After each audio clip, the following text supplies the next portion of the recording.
రామ్ రామ్ జై సేవాలాల్.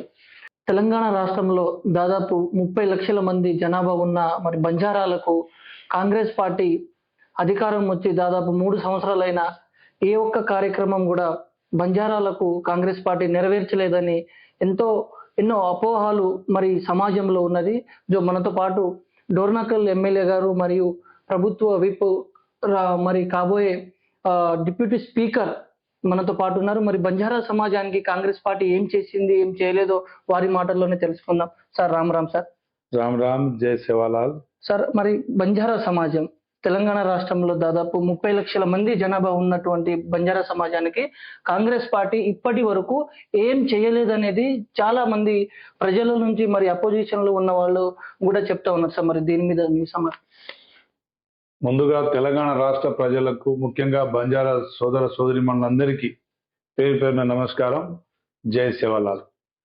తెలంగాణ అదేవిధంగా సమైక్య రాష్ట్రాల్లో గిరిజన ప్రజానీకానికి ఈరోజు ఆర్థికంగా, సామాజికంగా, విద్యాపరంగా, ఉపాధి పరంగా, ఉద్యోగాల అవకాశాల పరంగా ఏ అవకాశం ఇచ్చినా కాంగ్రెస్ ప్రభుత్వాలు, కాంగ్రెస్ పార్టీ ఇచ్చినే తప్ప మరి ఏ ప్రభుత్వం ఏది చేసింది లేదు. ముఖ్యంగా రేవంత్ రెడ్డి గారి ప్రభుత్వం, ప్రజాప్రభుత్వం ఏర్పడ్డ తర్వాత ఈ ప్రభుత్వ ఏర్పాటులో ముఖ్య భూమిక పోషించింది గిరిజన సోదరులు, ముఖ్యంగా బంజారా సోదరులు. దళిత, గిరిజన, బహుజనులు ముఖ్యంగా ఈ ఎన్నికల్లో 2023 ఎన్నికల్లో భారీ మెజార్టీతోని ఒక్కొక్క నియోజకవర్గాల్లో 50 నుంచి 60 వేల మెజార్టీ, గత రాష్ట్ర చరిత్రలో ఎప్పుడు లేని మెజార్టీతో ఈరోజు అభ్యర్థులను గెలిపించిన పరిస్థితి ఉంది. అదేవిధంగా అధిష్టానం దృష్టిలో, ఇటు ముఖ్యమంత్రి గారి దృష్టిలో కానీ, అటు అధిష్టానం దృష్టిలో కానీ గిరిజనుల పాత్ర పోషించిన విధి విధానాలు వారి దృష్టిలో ఉన్నాయి. దాన్ని దృష్టిలో పెట్టుకునే గత ప్రభుత్వ హయాంలో హెడ్ ఆఫ్ ది డిపార్ట్మెంట్స్ అందరూ మరి గడల శ్రీనివాసరావు గారు, ప్రభాకర్ రావు గారు, ఇంకొక రావు గారు, భాస్కర్ రావు గారు, ఇట్లాంటి వాళ్ళు ఉండేవారు.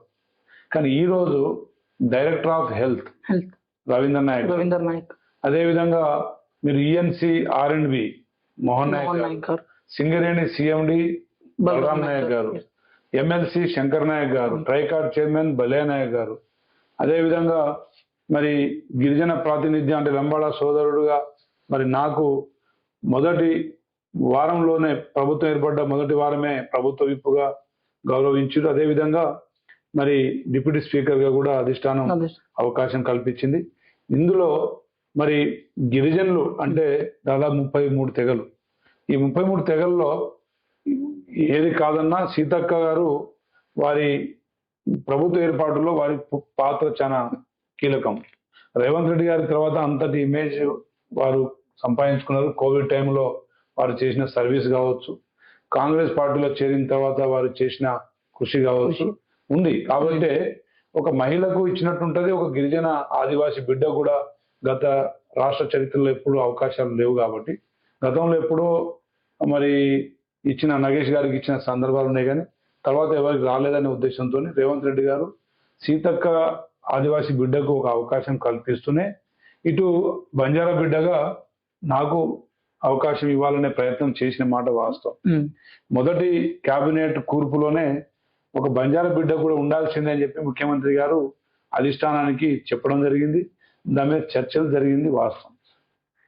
తదనంతరం అధిష్టానం కేవలం సీనియర్లకు మాత్రమే ఈ కూర్పులో ఇద్దాం, తర్వాత ప్రభుత్వం కొంత స్టెబిలైజ్ అయిన తర్వాత, ఆర్థిక పరిస్థితులు కొంత గాడిలో పడ్డ తర్వాత మరి ఎక్స్పాన్షన్లో తప్పకుండా గిరిజనులకు ఇవ్వాలనే ఆలోచనతో కూడా ముఖ్యమంత్రి గారు స్పష్టంగా, వారు చాలా స్పష్టంగా గిరిజన ప్రజలు అంటే బంజారా సోదరులు కన్ఫ్యూజన్లో ఉండొచ్చు, కానీ ప్రభుత్వం కానీ, అధిష్టానం కానీ, ముఖ్యమంత్రి గారు కానీ ఎలాంటి కన్ఫ్యూజన్లో లేరు. వాస్తవంగా అంటే డిలే కావచ్చు, కానీ గిరిజనులకు ముఖ్యమంత్రి గారు మంత్రిగా క్యాబినెట్లో తీసుకునే అవకాశాలు మెండుగా ఉన్నాయి. తప్పకుండా అందరి ఆశలు ఫలించే రోజులు దగ్గరలో ఉన్నాయి. దానికి నిరాశ చెందాల్సిన అవసరం లేదు. దాదాపు 3 సంవత్సరాలు అయింది సార్ ప్రభుత్వం ఏర్పడి, ఇంకా 2 సంవత్సరాలే ఉంది. మీకు డిప్యూటీ స్పీకర్ గా కూడా అనౌన్స్ చేసి చాలా రోజులైంది. సో డిప్యూటీ స్పీకర్ గా మీరు ప్రమాణ స్వీకారం చేయలేదు. ఒకవేళ ఇప్పుడు బంజారా సమాజానికి మంత్రి పదవి ఇచ్చినా గానీ మరి 2 సంవత్సరాలలో ఏం చేయగలుగుతారు? అనే క్వశ్చన్ కూడా ఉంది సార్. ఇంకోటి సేవాలాల్ మహారాజ్ కార్పొరేషన్ ఏదైతే చేవెళ్ళ ఎస్టీ డిక్లరేషన్ లో ఇచ్చిన మాట ప్రకారము ఆ ఎస్టీ డిక్లరేషన్ లో చాలా హామీలు ఉన్నాయి సార్. ఇప్పుడు దాకా ఏవి నెరవేర్చలేదు. ముఖ్యంగా సేవాలాల్ కార్పొరేషన్ మొన్న 11 కార్పొరేషన్లు వచ్చినాయి సార్, అందులో లేదు. మరి దీని గురించి కూడా ముఖ్యంగా తెలంగాణ బంజారా సోదరులకు విజ్ఞప్తి ఏంటంటే, కాంగ్రెస్ ప్రభుత్వం ఏర్పడ్డ తర్వాత సేవాలాల్ గారి జయంతి ఉత్సవాలు అధికారికంగా గత ప్రభుత్వం ఇచ్చిన దానికంటే రెండింతల నిధులు కేటాయిస్తూ దాన్ని ఆప్షనల్ హాలిడేగా ప్రకటించి ముఖ్యమంత్రి గారు తన సేవాలాల్ గారి మరి పైన ఉన్న అభిమానాన్ని చాటుకున్నారు. అదేవిధంగా వెంటనే మరి గిరిజన బంజారా భాషను 8వ షెడ్యూల్లో చేర్చాలనే బంజారా సోదరుల చిరకాల వాంఛను కూడా నెరవేర్చేందుకు అసెంబ్లీలో తీర్మానం చేసి దాన్ని పార్లమెంట్ కూడా పంపించడం జరిగింది. వారికి గిరిజన ప్రజానికంలో ముఖ్యంగా బంజారాల మరి స్థితిగతులు, తండాల ఆర్థిక స్థితిగతులు, ఇబ్బందులు అన్ని తెలిసిన వ్యక్తిగా వారు మన బంజారా సోదరులు ఎవరు అడగకముందే సేవాలాల్ గారి గుడి కట్టాలి, సేవాలాల్ గారి సమ్మక్క సారక్క గారి మరి గార్ల జాతర ఏ విధంగా అయితే ఆదివాసీ బిడ్డల జాతర జరుగుతుందో బంజారాలో కూడా ఒక జాతర ఉండాలి, బంజారా తండావాసుల్లో కూడా భక్తి భావం పెరగాలి, అదేవిధంగా వారిలో ఇంకా మరి నైపుణ్యతను పెంచాలనే ఉద్దేశంతో వారు దాదాపు 200 కోట్లతోని మరి సేవాలాల్ గారి 20 ఎకరాలలో మరి బ్రహ్మాండమైన దేవాలయం, అక్కడ ప్రతి సంవత్సరం బంజారా మిత్రులు, బంజారా సోదరులు భవిష్యత్తు తరాలకు 100 సంవత్సరాల వరకు చరిత్రలో నిలిచిపోయే విధంగా గుడిని నిర్మించాలని అధికారులకు తెలియజేయడం జరిగింది, ఆదేశాలు ఇవ్వడం జరిగింది. అదేవిధంగా సేవాలాల్ కార్పొరేషన్ కూడా ముఖ్యమంత్రి గారి ఆలోచన అది. సో కార్పొరేషన్ గతంలో మొన్న ప్రకటించిన కార్పొరేషన్ అన్ని గతంలో ఎగ్జిస్టింగ్ కార్పొరేషన్స్ అంటే ఉన్నాయి. కొత్తగా ఏ కార్పొరేషన్ ఇంకా ప్రభుత్వం కేబినెట్ ఇంకా తీర్మానాలు చేపట్టలేదు. దాన్ని కూడా వచ్చే కేబినెట్లలో భవిష్యత్తులో చేయాలి. వచ్చే సేవాలాల్ జయంతి ఉత్సవాల కంటే ముందే కార్పొరేషన్ ఏర్పాటు చేయాలి. ఎస్టీ కమిషన్ ను కూడా సపరేట్ చేసి గిరిజనులకు కమిషన్ కూడా, గిరిజన సమస్యలు పరిష్కారానికి ఒక కమిషన్ కూడా ఏర్పాటు చేయాలనే దృఢమైన సంకల్పంతో వారు చీఫ్ సెక్రటరీ గారిని, అదేవిధంగా దాని మరి విధి విధానాలు వెంటనే మరి చూసి దాన్ని ఏర్పాటు చేసే విధంగా చర్యలు తీసుకోవాలని మా ముందే గిరిజన ఎమ్మెల్యేల పక్షం మా సమక్షంలోనే వారు అధికారులను సూచించింది కూడా మేము చూసినా విన్నాం. కాబట్టి తప్పకుండా ఎస్టీ కమిషన్, కార్పొరేషన్ రెండు అతి త్వరలో మనం ఏర్పాటు చేసుకోబోతున్నాం. సో సార్, సేవాలాల్ మహారాజ్ విగ్రహం అయితే మొన్ననే చూసాం సార్, ఎన్టీ రామారావు గారి, ఎన్టీఆర్ గారి విగ్రహం హైదరాబాద్ లో అమీర్పేట్ సెంటర్ లో పెట్టి మరి మా సేవాలాల్ మహారాజ్ని అడవుల ప్రాంతాల్లో ఒక పయనం అంటే అక్కడ పర్మినెంట్ చేస్తున్నారు ఈ రేవంత్ సర్కార్. మా బంజారాలను అడవిలకే పరిమితం చేస్తారు, కానీ హైదరాబాద్ లో సెంటర్ లో మాకు బంజారా హిల్స్ అనే పేరే ఉంది, కానీ ఇక్కడ మాకు ఎటువంటి ఒక 1 ఎకరమో 2 ఎకరాలు పెట్టి సేవాలాల్ విగ్రహం ఇక్కడ ఎందుకు పెట్టకూడదని ధర్నాలు, కొందరు ప్రెస్ మీట్లు కూడా పెడుతుంది సార్. మరి ఈ విషయం ఇప్పుడు ముఖ్యంగా ముఖ్యమంత్రి గారికి ఎవరు సేవాలాల్ గారి గుడి కట్టాలని ఎవరు చెప్పింది కాదు, ఎవరు వారికి వినతి పత్రాలు సమర్పించింది కాదు.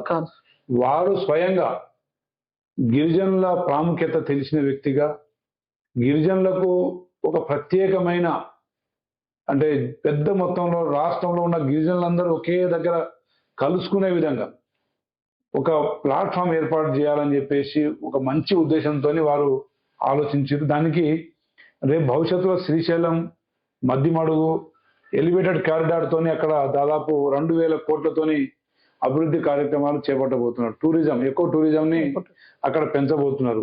వైల్డ్ ఎనిమల్స్ అక్కడ శాంక్చురీ కూడా ఏర్పాటు చేయబోతున్నారు. సో ఏ విధంగా అయితే సమ్మక్క సారలమ్మ జాతర ఏటూరు నాగారం డీపెస్ట్ ఫారెస్ట్ లో ఉంటే ఏ విధంగా అయితే ప్రజలు ఆ ప్రాంతాన్ని ఆహ్లాదకరమైన వాతావరణాన్ని ఆస్వాదించడానికి ఏ విధంగా అయితే జాతర ఈరోజు మరి ప్రపంచం దృష్టి అంతా అటు ఏ విధంగా అయితే తిప్పగలిగినామో, బంజారా మిత్రులకు కూడా ఒక అట్లాంటి జాతర జరగాలి. అది గుడి కాదు, జాతర ఏర్పాటు చేసే విధంగా ప్రతి సంవత్సరం జాతి మరి సంస్కృతిని కాపాడే విధంగా బంజారా సోదరులు ఫెస్టివల్ చేసుకోవడానికి ఒక దాదాపు 20 ఎకరాల ప్రాంగణం ఉండాలి అనే ఉద్దేశంతోనే ఆ గుడిని వారు సంకల్పించారు. అది మరి అది వారి స్వయం ఆలోచన తప్ప దాంట్లో ఎవరు బలవంతం చేసింది కాదు. ఇక వారి ఇంకొక ఆలోచన కూడా, ప్రజల దృష్టిలో ఉన్న ఆలోచన కూడా వారి దగ్గరికి తీసుకెళ్ళడం జరిగింది. ప్రజలు హైదరాబాద్ సమీపంలో అడుగుతున్న విషయం కూడా తెలియజేయడం జరిగింది. దానికి కూడా వారు ఏమన్నారంటే భవిష్యత్తులో తప్పకుండా మహబూబాద్ ప్రాంతంలో ఒకటి, హైదరాబాద్ పరిసర ప్రాంతాల్లో ఒకటి, ఇలా మీరు జిల్లాలో అంటే ముఖ్యమైన గిరిజన ప్రజానికం బంజారా మిత్రులు ఎక్కువ ఉన్న ఏరియాను మీరు సెలెక్ట్ చేయండి.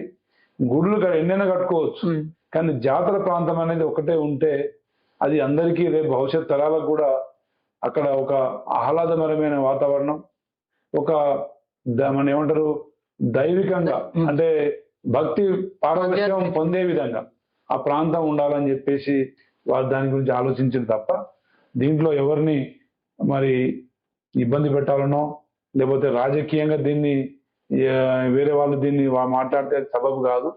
ఇది వారు స్వయంగా తీసుకున్న నిర్ణయం కాబట్టి దాన్ని మనం స్వాగతించాలి.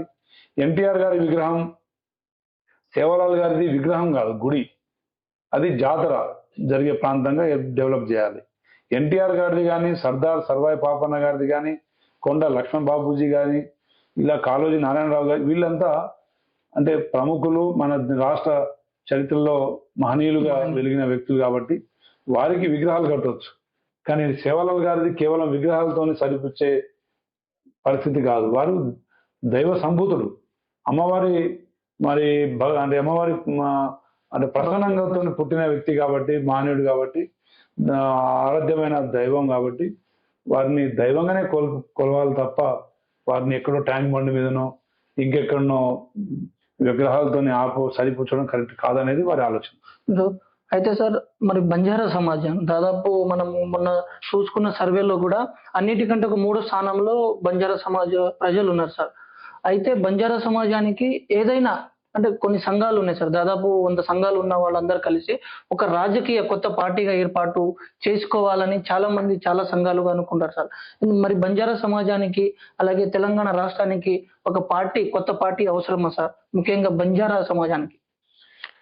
ముఖ్యంగా అంటే రాజకీయంగా చైతన్యం ఉన్న ఏదన్నా జాతి, కులం ఉందంటే బంజారా జాతి. బంజారా జాతికి రాజకీయం అంటే నాయకత్వ లక్షణాలు అనేది ఈరోజు ఇప్పుడేదో చదువుకున్న తర్వాత వచ్చింది కాదు. అనాదిగా రాచరికం చేసిన రాజ్యాలను వెళ్ళిన జాతి బంజారా జాతి. వాస్తవంగా దేశ రాజకీయాలని కానీ రాష్ట్ర రాజకీయాలని కానీ మనం పరిశీలిస్తే అసలు ప్రాంతీయ పార్టీలే ఉంటాయో పోతాయో అనే భయాందోళనలలో ఈరోజు ప్రాంతీయ నాయకులు ఉన్న పరిస్థితి. సో మోడీ గారు తీసుకుంటున్న మరి జమిలీ ఎన్నికలు కానీ, ఒకే దేశం ఒకే ఎన్నికలు అనే మన నినాదంతో వారు పోతున్న పరిస్థితి విధానాలు చూస్తే భవిష్యత్తులో దేశంలో 2-3 జాతీయ పార్టీలే మనుగడ సాగిస్తాయి. అలాంటి పరిస్థితులలో కులానికి ఒక పార్టీ, మతానికి ఒక పార్టీ అనేది మనుగడ సాగిస్తుంది అనేది నేను భావించాను. కానీ రాజకీయంగా అందరూ చైతన్యవంతులు కాబట్టి మరి బంజారా జాతి ఒక్కటిగా నడవాల్సిన అవసరం అయితే ఉంది. సమస్యల పరిష్కారం కోసం, జాతి అభివృద్ధి కోసం, రేపు భవిష్యత్ తరాల అభ్యున్నతి కోసం అందరం ఒక్కతాటిగా ఉన్న 100 కావచ్చు, 150 కావచ్చు, ఎన్ని సంఘాలున్నా ఒక్కతాటిగా నడవాల్సిన అవసరం అయితే ఉంది. రెండవది, చరిత్రను మర్చిపోకుండా ఇందిరాగాంధీ గారు ఆ రోజు మరి డినోటిఫైడ్ ట్రైబ్స్ లో ఉన్న బంజారా జాతిని 1976లో మరి షెడ్యూల్డ్ ట్రైబ్ లో కనుక చేర్చి ఉండకపోతే ఈరోజు ఇంతమంది కలెక్టర్లు, డాక్టర్లు, మరి ఇంజనీర్లు, మరి రాజకీయ నాయకులు, మరి ఇంత చైతన్యం వచ్చే పరిస్థితి అయితే లేదు. ఆనాడు ఇందిరాగాంధీ గారు ఇచ్చిన మరి ఒక మంచి వరాన్ని అందిపుచ్చుకొని జాతి ఈ స్థాయికి చేరుకున్నాం. ఇప్పటికైనా భవిష్యత్తులో అయినా కాంగ్రెస్ పార్టీ సెక్యులర్ పార్టీ, అంటే పేద అట్టడుగు వర్గాలని పైకి తెచ్చే విధంగా దాని ప్రణాళికలు ఉంటాయి కాబట్టి కాంగ్రెస్ పార్టీ మన గిరిజన జాతికి, ముఖ్యంగా అట్టడుగు వర్గాలకు, బీసీ బడుగు బలిన వర్గాలకు అందరికీ మరి భిక్ష కావచ్చు, ఇంకేదన్నా అవకాశ అందిపుచ్చుకోవాలనుకుంటే మనం కాంగ్రెస్ పార్టీతో నడవాల్సిన అవసరం ఉంది. అదేవిధంగా ఈ సంవత్సరంతో 76, 26 50 సంవత్సరాలు స్వర్ణోత్సవాలు జరుపుకోవాలనే ఒక ఆలోచనలో కూడా కాంగ్రెస్ పార్టీ నాయకులు ముఖ్యంగా ముఖ్యమంత్రి గారిని మరి కలిసి మొన్న మేము నివేదికలు ఇవ్వడం జరిగింది. స్వర్ణోత్సవాలు, రిజర్వేషన్ స్వర్ణోత్సవాలు జరుపుకోవాలి. సేవాలాల్ గారి మరి వారి సందేశాన్ని తండాకు చేరవేయాలనే లక్ష్యంతో తాండే తాండేమా సేవాలాల్ జెండా కాంగ్రెస్ జెండా అనే నినాదంతో మరి అందరూ గిరిజన ప్రజానికం ముఖ్యంగా బంజారా సోదరులు తాండాన ఇందిరాగాంధీ గారిని స్మరించుకుంటూ ఉత్సవాలను జరుపుకునే ఒక మహత్తరమైన కార్యక్రమాన్ని కూడా మేము తీసుకుంటున్నామని చెప్పి ముఖ్యమంత్రి గారికి తెలియజేయడం, అది మన జాతి చూపించే ఒక మరి విశ్వాసమైన మరి అభిప్రాయాన్ని మేము వారికి తెలియజేయడం జరిగింది. వారు కూడా చాలా పాజిటివ్గా స్పందించారు. తప్పకుండా భవిష్యత్తులో ఆ కార్యక్రమాన్ని తీసుకుపోబోతున్నాం. అయితే సార్, ఇప్పటి వరకు అంటే మీరు చెప్పిన దాన్ని బట్టి చూస్తే బంజారా సమాజానికి కాంగ్రెస్ పార్టీ ఎంతో చేసింది. అయితే అపోజిషన్ బీఆర్ఎస్ పార్టీ దగ్గరకు వస్తే సార్, గత 10 సంవత్సరాలలో మొన్న కూడా మేము చలో ఇందిరా పార్క్ దగ్గర బీఆర్ఎస్ వాళ్ళు విన్నాం. మేము బీఆర్ఎస్ ప్రభుత్వంలోనే బంజారా వాళ్లకు న్యాయం జరిగింది. ఉన్న అన్ని పల్లె ప్రకృతి కావచ్చు, తాండా డెవలప్మెంట్ కావచ్చు, గ్రామ పంచాయతీలు కావచ్చు, అన్ని బీఆర్ఎస్ మేమే చేశాము. కాంగ్రెస్ అంతకుముందు ఏం చేయలేదు, ఈ 3 సంవత్సరాల్లో కూడా ఏం చేయలేదని బీఆర్ఎస్ పార్టీలో ఉన్నటువంటి నాయకులు చాలా క్లియర్ గా అంటున్నారు సార్. మరి వాటిని ఉద్దేశించి మీరు? ముఖ్యంగా కేసీఆర్ గారు ఉద్యమ సమయంలో కాంగ్రెస్ పార్టీకి ఉన్న బలమైన ఓట్ బ్యాంక్ ఏంటంటే గిరిజనులు, దళితులు, ముఖ్యంగా మరి మైనారిటీ సోదరులు. వీరిని ఏ విధంగా విడగొట్టవచ్చు, వీరిని విభజించి ఏ విధంగా పాలించాలనే ఒక బ్రిటిష్ రూల్తోని కేసీఆర్ గారు చాలా తెలివిగా ఆలోచించి గిరిజనులకేమో 12% రిజర్వేషన్ అన్నాడు. అదేవిధంగా మైనారిటీ సోదరులకు కూడా 12%, ముస్లిం మైనారిటీ సోదరులకు 12% రిజర్వేషన్ అన్నాడు. అదే దళితులకేమో ముఖ్యమంత్రిని చేస్తా అన్నాడు, 3 ఎకరాల భూమి ఇస్తా అన్నాడు, డబుల్ బెడ్రూమ్ ఇంటి ఇస్తా అన్నాడు. సో మన బలహీనతల్ని అవకాశవాదంగా వాడుకొని అధికారం చేపట్టిన తర్వాత ఈ 3 జాతుల్ని మరి అవమానించి, అదేవిధంగా మరి వంచి, ఎలాంటి ఫలాలు అందించకుండానే 10 సంవత్సరాలు కాలయాపన చేసి ప్రకటనతోనే వారు కాలం గడిపేసి రాష్ట్రాన్ని 10 లక్షల కోట్ల అప్పుల్లో ముంచేసి వెళ్ళిపోవడం జరిగింది. ఈ 10 సంవత్సరాల పాలనలో ప్రభుత్వం ఏర్పాటైన మరుక్షణమే గిరిజన రిజర్వేషన్ 12% చేయొచ్చు. అది రాష్ట్ర ప్రభుత్వం జనాభా ప్రాతిపదికన తీసుకునే నిర్ణయం. కానీ కేసీఆర్ తీసుకోలేదే. చివరిలో ఎన్నికలు సమీపిస్తున్న 1 సంవత్సరం ముందు రిజర్వేషన్ని 12 అన్నదని చెప్పి 10%కి పెంచినట్టు పెంచి 9 సంవత్సరాలు, అంతకుముందు 10 సంవత్సరాలు ఉద్యమాల్లో పాల్గొన్న విద్యార్థులు, తర్వాత ప్రభుత్వం ఏర్పాటైనాక మళ్ళీ 10 సంవత్సరాలు అదే విద్యార్థులు, ఒక తరం బంజారా విద్యార్థులు మరి వారి నైపుణ్యతను కోల్పోయి, వారి ఉపాధి అవకాశాలు మిస్ అయి నష్టపోయిన జాతిగా బంజారా జాతిగా సమైక్య రాష్ట్రంలో అన్ని విధాలుగా లబ్ధి పొందిన జాతి, ప్రత్యేక రాష్ట్రంలో మేము నష్టపోయినాం అనేది వాస్తవం.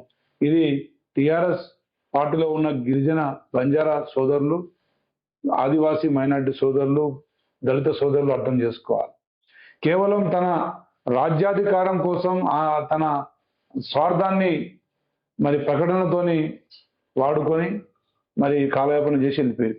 కానీ కాంగ్రెస్ ప్రభుత్వం అలా కాదు. కాంగ్రెస్ ప్రభుత్వంలో ఈరోజు వారు చేసిన అప్పులకు అసలు వడ్డీ కడుతూనే మరి దాదాపు సంవత్సరానికి మరి అసలు వడ్డీ 1,80,000 కోట్లు కడుతూ మరి ఇచ్చిన ప్రతి హామీని నిలబెట్టుకునే ప్రయత్నంలో కాంగ్రెస్ ప్రభుత్వం, మా ముఖ్యమంత్రి గారు ముందుకు సాగుతూ ఉన్నారు.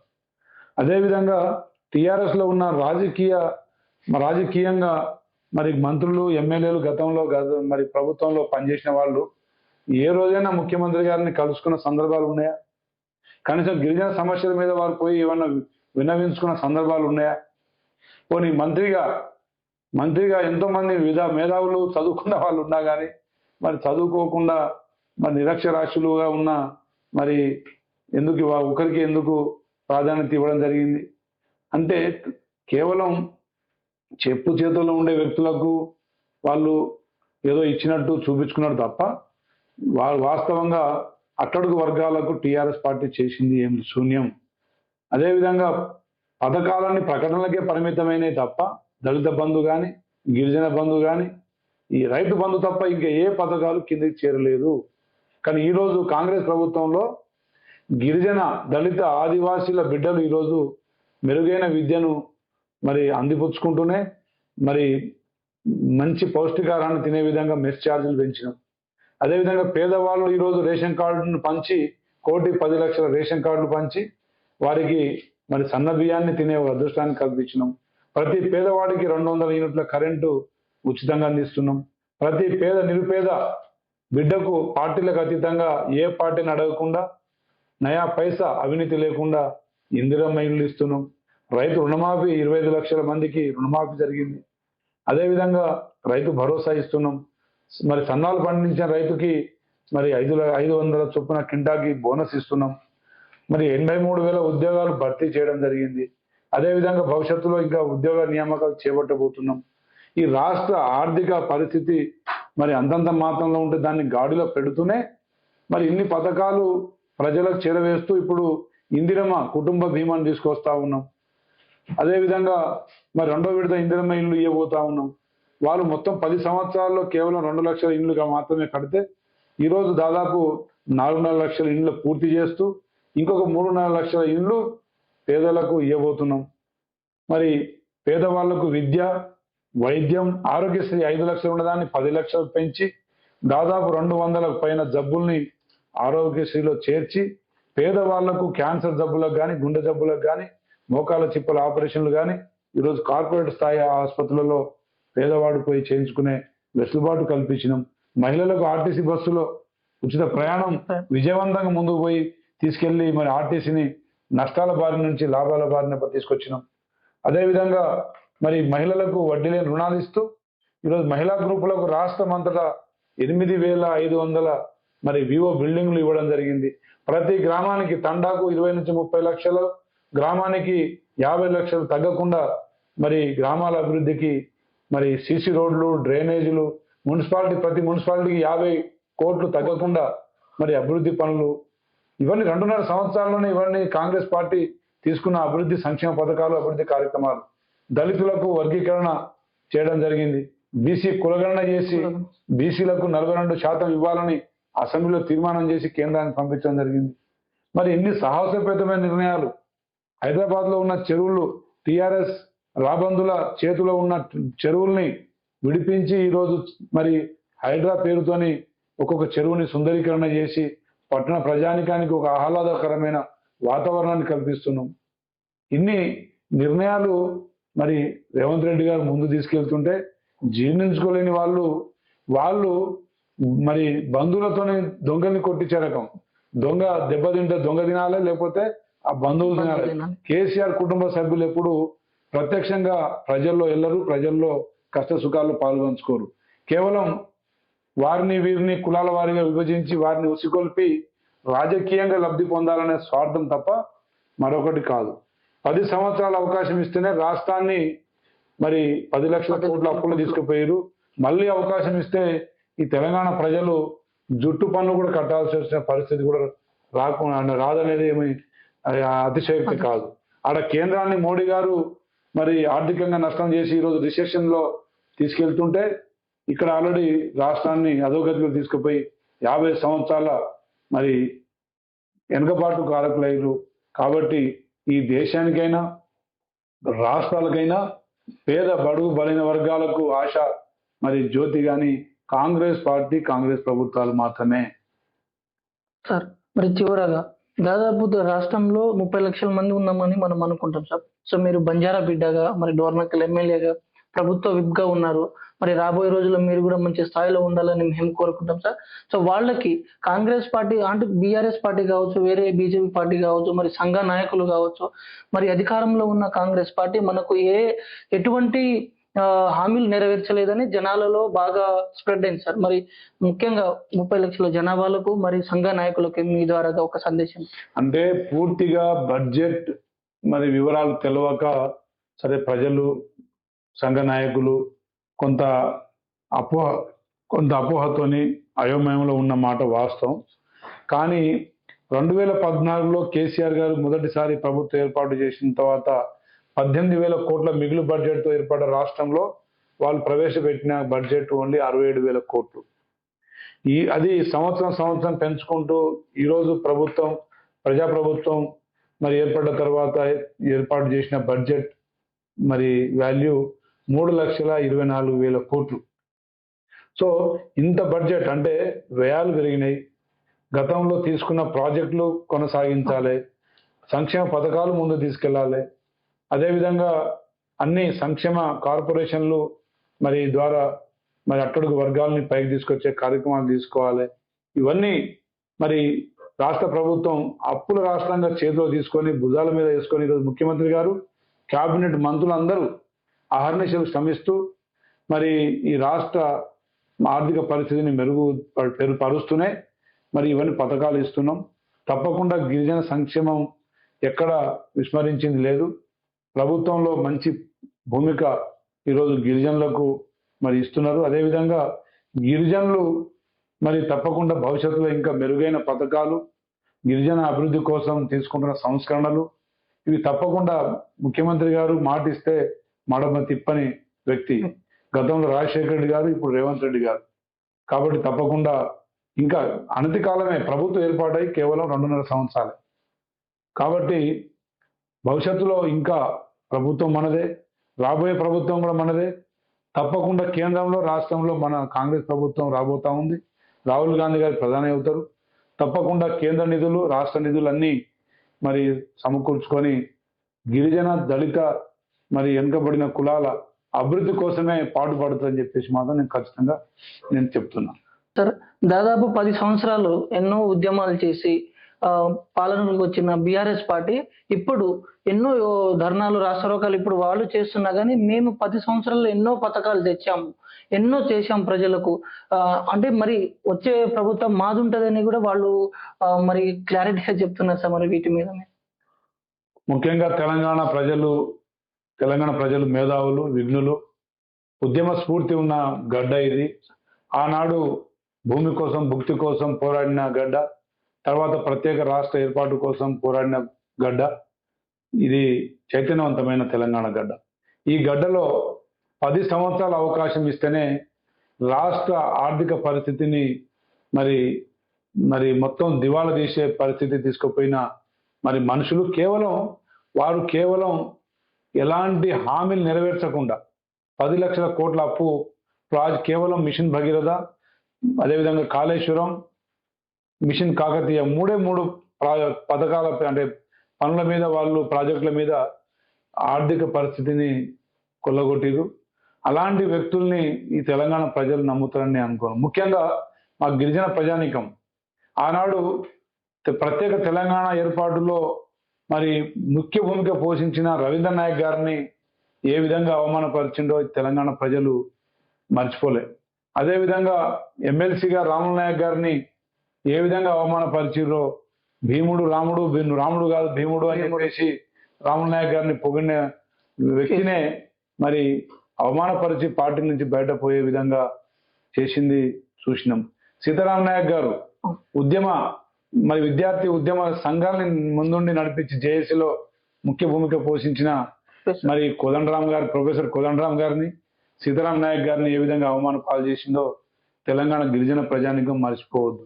అదేవిధంగా తెలంగాణ మరి ఎమ్మెల్యేలు శంకర్ నాయక్ గారు కావచ్చు, రెడ్డి నాయక్ గారు కావచ్చు, సత్యవతి గారు కావచ్చు, ఆ రోజున్న కవిత నాయక్ గారు కావచ్చు, ఏ విధంగా గిరిజన ప్రజానికానికి ఏ సేవలు అందించారో ఒకసారి వాళ్ళు చెప్పుకోగలరా? ఒకసారి వారు ఎప్పుడన్నా తలెత్తుకొని ముఖ్యమంత్రి గారికి మేము కలిసినామని చెప్పుకున్నారా? ఒక్కసారి తెలంగాణ మన బంజారా సోదరులు మర్చిపోవద్దని చెప్పి తెలియజేస్తున్నా.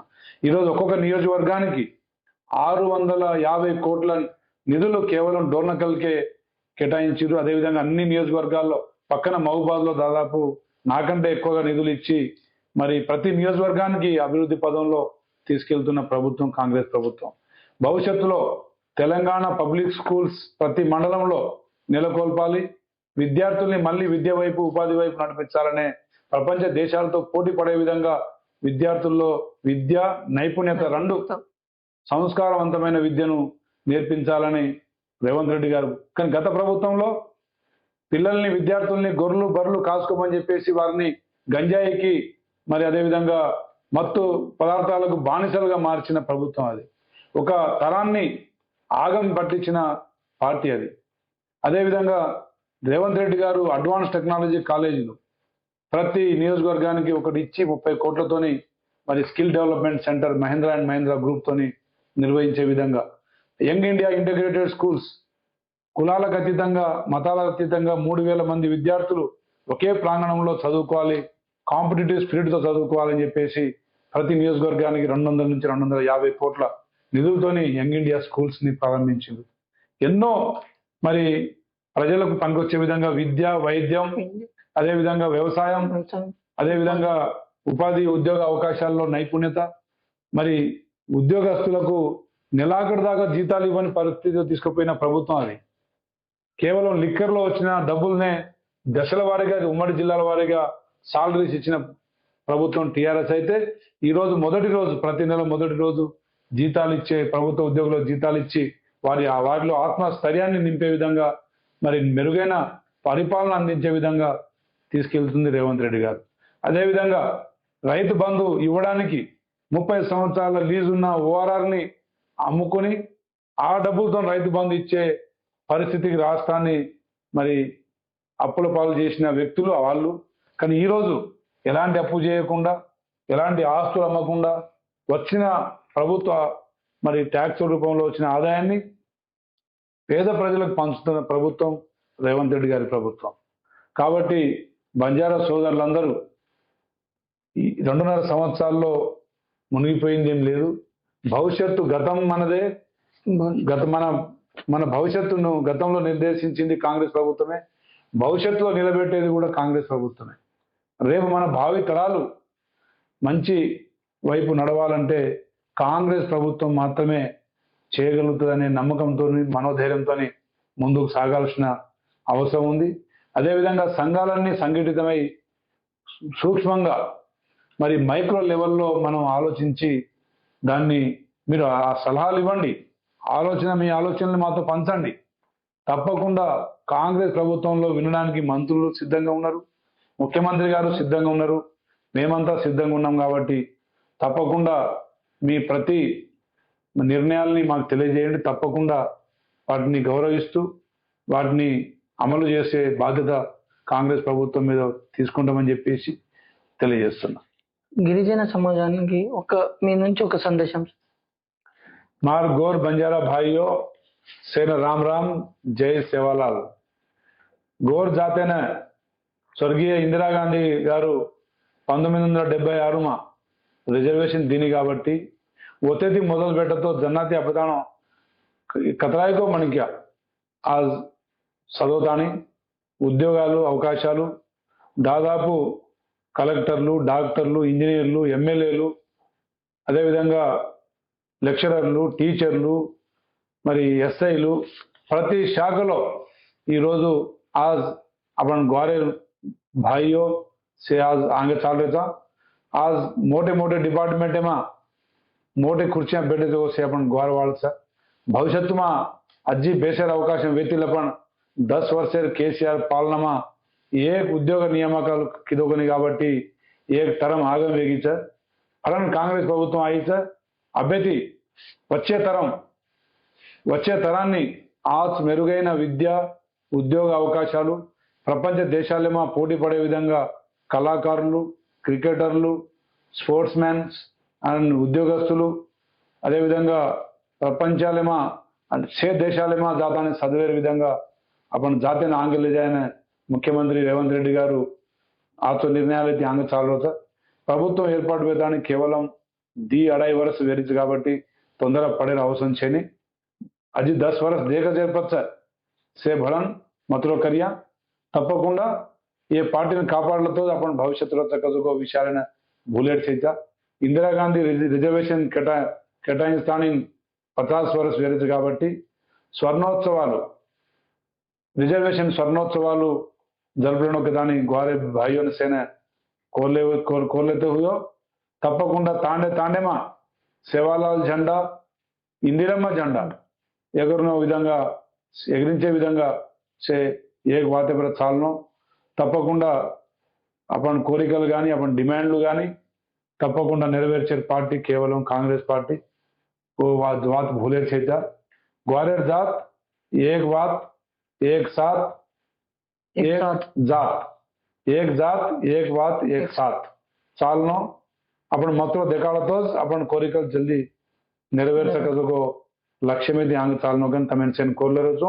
అదే విధంగా తాండుమా ఖర్చులు తగ్గితే కానీ आपण బాల్ బచ్చావున చదివించే కార్యక్రమం లేనో గుళ్ళు భాంగు आपण कोणी पूजा भक्ती कंटे ఎక్కువ చెడు మార్గాలमा आपण युवत न जावजो देख लो तपकुंडा आपण जात सेवालाल भिया खोजो आपण जात एक दाडे पर वजाळो लावायचं आपण जात एक दाडे पर आचो नाम कमावायचं कसो और ఆశయాలనే तांडे तांडेमा एक स्फूर्ति ले जाणो आणि ఖర్చులు తగ్గించేదాని చెజాపుడిన आपण పిల్లలైన చదివిస్తాని ఓ చదవతో वो బాగుపడతో आपण కుటుంబాలు బాగుపడచ్చు తండాలు బాగుపడచ్చు కదొక లక్ష్యంగా ఆంగ చాలను కానీ తమని చెనుకోలేదు जो బంజారా ప్రజలకు దాదాపు కాంగ్రెస్ పార్టీ అప్పుడు కూడా తోడుంది మరి 10 సంవత్సరాలు కొంచెం గ్యాప్ వచ్చినా కానీ ఇప్పుడు కూడా మరి రాబోయే రోజుల్లో కూడా బంజారా సమాజానికి ఎప్పుడు తోడుంటది కొన్ని విషయాలలో కొద్దిగా వెనకొచ్చినా కానీ సమాజానికి గిరిజన సమాజానికి ఎప్పుడు ముందుండి నడిపించే బాధ్యత కాంగ్రెస్ పార్టీదని సార్ ఎంతో చాలా క్లియర్ గా చెప్పడం జరిగింది ఇప్పుడు మీరు కూడా మరి సమాజంలో ఉన్న సంఘ నాయకులు కావచ్చు అలాగే ప్రజలు కావచ్చు ఎవరున్నా కానీ ఏదున్నా కానీ కొంతవరకు మనం వేచి ఉండడం మన సమన్వయం కాబట్టి మరి మనకు టైం ఇచ్చి ఇంతవరకు